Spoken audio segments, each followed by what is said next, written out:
Hello दोस्तों, आप सबका स्वागत है मेरे चैनल पे। आज मैं अल्ट्रा वेजिटो की स्टोरी को कंटिन्यू करने जा रहा हूँ। दोस्तों, इस स्टोरी के ओरिजिनल राइटर है कॉल मी ARJ। तो चाहिए एंड उन्हें अपना पूरा सपोर्ट दिखाइए। तो चलिए ज़्यादा देर ना करते हुए वीडियो को स्टार्ट करते हैं। लास्ट चैप्टर के एंड में हमने ट्रंक्स को देखा था। ट्रंक्स अपने एनर्जी को लेकर थोड़ा परेशान था। इस चैप्टर की शुरुआत भी बिल्कुल वहीं से होती है। ट्रंक्स बोलता है कि मेरी एनर्जी। इस चीज़ को वहाँ पर बैठा गोकू भी सुन लेता है। गोकू बोलता है कि ट्रंक्स, आखिर तुम्हारे साथ क्या हो रहा है? क्या तुम ठीक हो? तभी ट्रंक्स बोलता है कि हाँ, मैं ठीक हूँ। बस मेरा बॉडी पावर अप के साथ यूज टू हो रहा है फिर से। जैसा कि मैंने तुम्हें पहले भी कहा है कि मैंने इस तरीके का चैलेंज काफ़ी दिनों से फेस नहीं किया है, इसीलिए शायद मेरी बॉडी को उससे यूज टू होने में थोड़ा सा टाइम लग रहा था। और अभी इन सारी बकवास बातों को साइड में रखते हुए काम पे आते हैं वापस। मैंने तुम्हारे पावर को टेस्ट कर लिया है एंड मैं तुम्हारे पावर से सेटिस्फाइड हूँ। अब तुम्हारी बारी है मुझसे मांगने की। तुम ये जानना चाहते थे ना कि आखिर मेरे टाइमलाइन में क्या हुआ था। तभी गोकू एकदम से एक्साइटेड हो जाता है। गोकू बोलता है कि हाँ, मैं बिल्कुल यही जानना चाहता था कि आखिर तुम्हारे टाइमलाइन में तुम्हारे साथ क्या हुआ। जब लास्ट टाइम ट्रंक्स यहाँ पर आया था तब उसने हमें वॉर्न किया था, जिसके वजह से हम सबको बचाने में कामयाब हुए थे। और मुझे पता है कि इस बार भी बिल्कुल ऐसा ही होगा। तुम्हारे आने के वजह से हम सबको बचाने में कामयाब हो जाएंगे। तभी ट्रंक्स इसके बाद एक्सप्लेन करने लग जाता है कि आखिर लूसिफ के ज़िंदा होने के बाद उसके साथ क्या हुआ उसकी टाइमलाइन में। ट्रंक्स बोलता है कि जैसा कि मैंने फाइनल बैटल में डाई और जैनो को हरा दिया था, बिल्कुल तुम लोगों की तरह ही। और जैसे ही ऐसा हुआ वैसे ही लूसिफ आज़ाद हो गया। गॉड्स तो चले गए पर मैंने एक डेविल को ज़िंदा कर दिया। पर गॉड्स के जाते ही अर्थ भी फिर से वापस आ गया। लूसिफ के जिंदा होते ही लूसिफ ने डीमन इन्वेजन स्टार्ट कर दिया। उसने अपने डीमंस को रिलीज़ किया पूरे मल्टीवर्स में। और जैसा कि तुम्हें पता है कि मेरी स्टोरी में कोई जी फाइटर्स नहीं थे जो अर्थ को डीमन इन्वेजन से बचा सकते थे। मेरे स्टोरी में सिर्फ मेरे फादर ही एक लौते जी वॉरियर बचे हुए थे, और वो भी उस वक्त सिर्फ सुपर सैयन 2 तक ही जा सकते थे। और उन्होंने पूरी कोशिश की मेरे मदर को बचाने की, पर जब तक मैं वापस अर्थ पे लौटा तब तक वो दोनों ही जा चुके थे। मैंने उन दोनों को फिर से खो दिया। पर मेरे टाइमलाइन में मैं थोड़ा सा लकी था कि मुझे डीमन राइम में नहीं भेजा गया वेजिटो की तरह। पर दूसरे शब्दों में अगर मैं कहूँ तो मुझे अगर डीमन राइम में भेजा जाता तो वो काफ़ी ज़्यादा बेहतर होता। अगर मैं डीमन राइम में चला जाता तो शायद मुझे ये सब कुछ देखना नहीं पड़ता।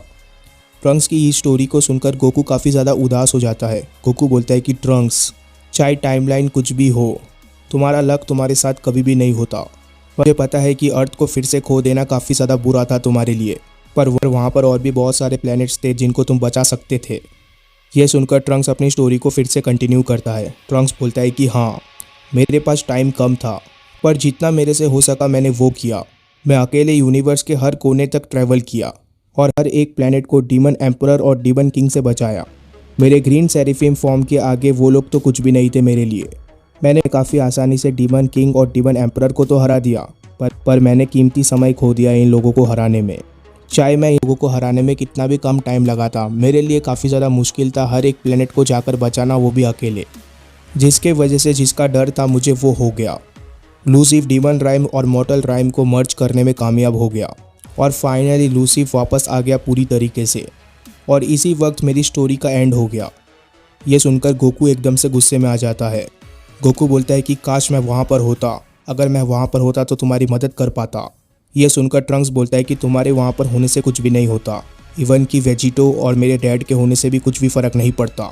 वो अलग बात है कि शायद अगर तुम लोग वहाँ पर होते तो डीमन राइम और मॉर्टल राइम एक नहीं होता। उनके मर्ज होने के बाद तुम लोग कोई भी डिफरेंस नहीं क्रिएट कर पाते। ये सुनकर गोकू हैरान रह जाता है। गोकू बोलता है कि आखिर तुम कहना क्या चाहते हो ट्रंक्स? मैं, वेजिटो, तुम, क्या हम सब मिलकर भी लूसिफ को नहीं हरा पाते? तभी ट्रंक्स फिर से अपनी स्टोरी को कंटिन्यू करता है और इस वक्त हम देखते हैं कि ट्रंक्स एक ज़बरदस्त किक मारा होता है लूसिफ को, पर ट्रंक्स के उस किक का कोई फ़र्क नहीं पड़ता लूसिफ के ऊपर। ट्रंक्स बोलता है कि मेरा मतलब है गोकू, एक बार जब डीमन राइम और मॉर्टल राइम मर्ज हो गए तो लूसिफ का पावर बहुत ही ज़्यादा बढ़ गया और वो लूसिफ नहीं रहा जिस लूसिफ को हमने पहले देखा था, और उसका पावर बहुत ही ज़्यादा चैलेंजिंग बन गया मेरे लिए। अब वो कोई मजाक नहीं था मेरे लिए। मैंने एक के बाद एक अटैक किया उसके ऊपर, वो भी अपने फुल पावर के साथ, पर मेरे एक भी अटैक का असर नहीं हुआ उसके ऊपर। इवन कि वो तो अपनी जगह से हिला तक नहीं। मेरे एक भी अटैक उसके ऊपर कुछ भी असर नहीं कर रहे थे। उसके चेहरे पर तो बस एक स्माइल थी। मुझे आज भी वो दिन अच्छी तरीके से याद है। ना जाने ही मैंने उसके ऊपर कितने मुक्के मारे होंगे। इवन कि मेरा स्लेयर ब्लेड भी काम नहीं किया। मेरा स्लेयर ब्लेड भी उसके मोटी चमड़ी को नहीं तोड़ पाया। और इस तरीके के सिचुएशन को देखकर मैंने एक ही ब्लास्ट में अपनी सारी एनर्जी लगा दी और एक पावरफुल अटैक शूट किया लूसिफ की तरफ। इस अटैक के अंदर इतना ज़्यादा पावर था कि ये पूरे यूनिवर्स को ही ख़त्म कर सकता था। और जैसे ही वो अटैक लूसिफ को लगा, एक बहुत बड़ा ब्लास्ट हुआ। वो ब्लास्ट इतना ज़्यादा पावरफुल था कि कुछ देर के लिए तो हमें वहाँ पर कुछ दिख ही नहीं रहा था, पर जैसे जैसे धुआं हटा वैसे वैसे मुझे लूसिफ के ताकत के बारे में पता चलता गया। जब पूरी तरीके से धुआं साफ़ हुआ तब मुझे पता चला कि मेरे अटैक का कोई भी असर ही नहीं हुआ है लूसिफ के ऊपर, और लूसिफ अब भी वहीं पर खड़ा है, वो भी बिना किसी खरोच के साथ। और इस चीज़ को देखकर मुझे समझ में नहीं आ रहा था कि आखिर मैं क्या करूं। लूसिफ और मेरे ताकत के बीच बहुत सारा गैप आ चुका था उस राइम मर्जिंग के बाद, और इससे पहले कि मैं कुछ कर पाता लूसिफ ने अटैक कर दिया मेरे ऊपर। लूसिफ का अटैक इतना ज़्यादा तेज़ था कि मैं तो तुम्हें एक्सप्लेन भी नहीं कर सकता। लूसिफ ने अपना आर्म मेरे बॉडी के अंदर घुसा दिया होता है, और ये लूसिफ ने इतना तेज़ी से किया हुआ होता है कि मुझे तो पेन भी फील नहीं होता। बस मैंने लूसिफ की हंसी और अपने बॉडी से निकलते हुए खून को देखा हुआ होता है। जैसे ही उसने अपना आर्म मेरे बॉडी के अंदर से निकाला वैसे ही मुझे पता चल गया कि मैं इसे चैलेंज करने के लायक नहीं हूँ। इससे पहले कि वो अपना फाइनल अटैक मेरे ऊपर करता, जितना भी एनर्जी और जितना भी व्हील पावर मेरे अंदर बचा था, मैंने उसकी मदद से एक टाइम पोर्टल बना लिया, और इसे बनाने में टाइम रिंग ने मेरी मदद की।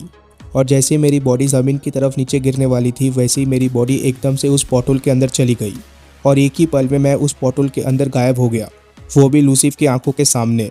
लूसिफ ने पहली बार ही किसी को टाइम रिंग का इस्तेमाल करते हुए देखा था, इसीलिए लूसिफ को समझ में नहीं आया कि आखिर मैं कहाँ पर चला गया।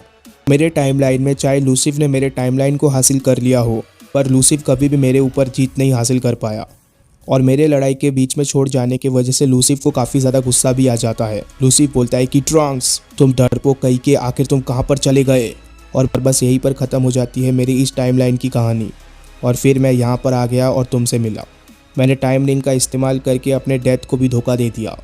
टाइम रिंग की मदद से ही मैं हील हुआ, क्योंकि लूसिफ ने जो डैमेज मुझे दिया था उसे बू रिकवर नहीं कर पा रहा था। और टाइम रिंग का यूज़ करने की वजह से अब बस मैं एक ही बार टाइम रिंग का यूज़ कर सकता हूँ। अब बस मेरे पास एक ही लाइफ बचा हुआ है, और मुझे लगता है कि इतना काफ़ी होगा तुम्हारे टाइमलाइन के लूसिफ को हराने के लिए। तभी गोकू बोलता है कि तो इसका मतलब तुम डीमन इन्वेजन को नहीं रोक पाए तुम्हारे टाइमलाइन में, जिसके वजह से राइम मर्ज कर गया और लूसिफ ओमनी डेविल बन गया, जिसके बारे में मैंने सुना था कामी से। और हमारे टाइमलाइन और तुम्हारे टाइमलाइन में बस एक ही डिफरेंस है, वो ये है कि टीएन का मल्टीफॉर्म टेक्निक, जिसके वजह से वेजिटा और मैंने अपने बहुत सारे मल्टीफॉर्म बना लिए हैं और यूनिवर्स के चारों तरफ फैल चुके हैं। और इसी टेक्निक की मदद से हमने काफ़ी सारे प्लैनेटों को अभी तक बचा लिया है। बस हम यहीं तक ही नहीं रुके हैं, बल्कि तुम्हारी मदर से भी हमें मदद मिल रहा है। तुम्हारे मदर ने भी स्पेस स्पॉट्स में बहुत सारे लोगों को बिठाकर अलग अलग प्लैनेट पर भेज दिया है। तभी ट्रंक्स मल्टीफॉर्म टेक्निक को सुनकर एकदम से हैरान रह जाता है। ट्रंक्स बोलता है कि मल्टीफॉर्म, तो आखिर इसी टेक्निक का इस्तेमाल करके तुम अपने पावर को बूस्ट कर रहे थे इससे पहले जब तुम मेरे साथ लड़ाई कर रहे थे। बड़ी दुख की बात है कि मुझे इस टेक्निक के बारे में नहीं पता था, क्योंकि मेरे टाइमलाइन में मैं कभी टीएन शीन से मिला ही नहीं। पर मुझे अब भी नहीं लगता कि इस टेक्निक का होने से भी कोई फ़र्क पड़ता। जैसा कि मैंने तुमसे पहले भी कहा है गोकू, लूसिफ का आना मतलब सब कुछ ख़त्म हो जाना।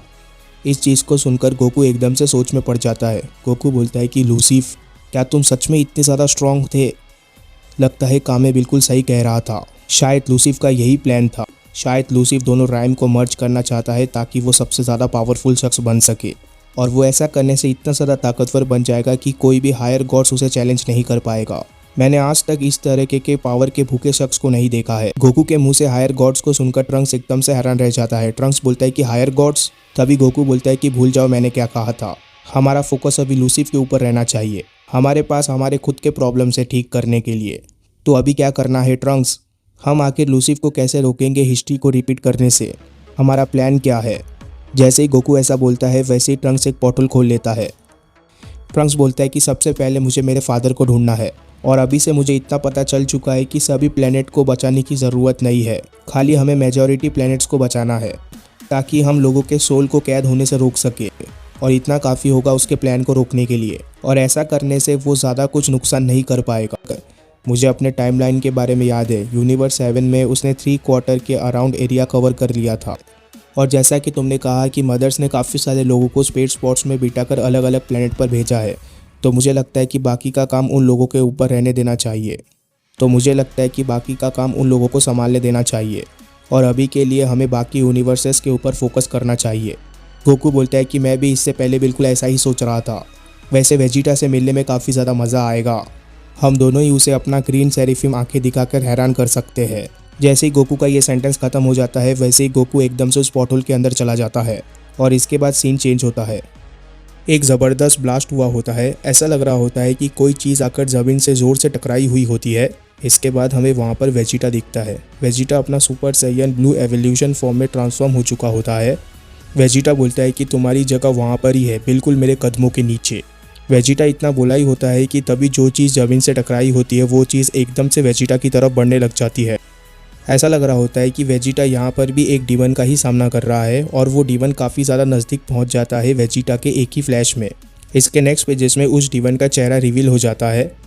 ये डीमन बोलता है कि अभी तो बस लड़ाई स्टार्ट हुई है मॉर्टल। वहीं पर दूसरी तरफ वेजिटा बिल्कुल तैयार खड़ा हुआ होता है उस डीमन का सामना करने के लिए अपने super Saiyan blue evolution form में। जैसे ही वो डीमन एक किक मारता है वेजिटा को, वैसे ही वो किक वेजिटा काफ़ी आसानी से ब्लॉक कर देता है उस डीमन के। इसके तुरंत बाद ही वेजिटा और उस डीमन के बीच आमने सामने की लड़ाई स्टार्ट हो जाती है। दोनों ही एक दूसरे के ऊपर लातों और मुक्कों की बौछार कर रहे होते हैं। पर अगर वेजिटा चाहे तो इस लड़ाई को अभी और इसी वक्त ख़त्म कर सकता है अपने बाकी के ट्रांसफॉर्मेशन का इस्तेमाल करके। वेजिटा बोलता है कि तुम जैसे डीमन का सामना करना भी मेरे लिए काफ़ी ज़्यादा शर्म की बात है। तुम्हें पता है कि तुम्हारे साथ लड़ना कितना ज़्यादा पॉइंटलेस है मेरे लिए। इस लड़ाई का कोई भी मतलब ही नहीं बनता। मैं इस लड़ाई को कभी भी ख़त्म कर सकता हूँ और डीमन ये मत समझना कि तुम्हारा कोई चांस है मेरे खिलाफ। तभी वो डीमन हंसते हुए बोलता है कि क्या तुम्हें सच में ऐसा लगता है? ये तो काफ़ी ज़्यादा फ़नी बात है कि तुम मॉर्टल और मैं डीमन होने के बावजूद हम दोनों के सोच कितने अच्छी तरीके से मिलते हैं। हम भी बिल्कुल ऐसा ही सोचते हैं तुम्हारे बारे में।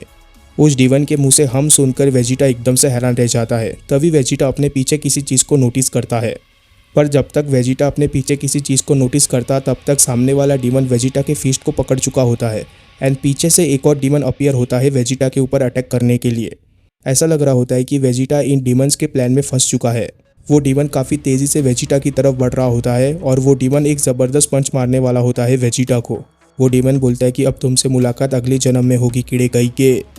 जैसे ही वो डीमन इतना बोला होता है वैसे ही वो डीमन एकदम से रुक जाता है। वो डीमन बोलता है कि क्या? तभी वहाँ पर एक शख्स आ जाता है एंड ये शख्स होता है गोकू।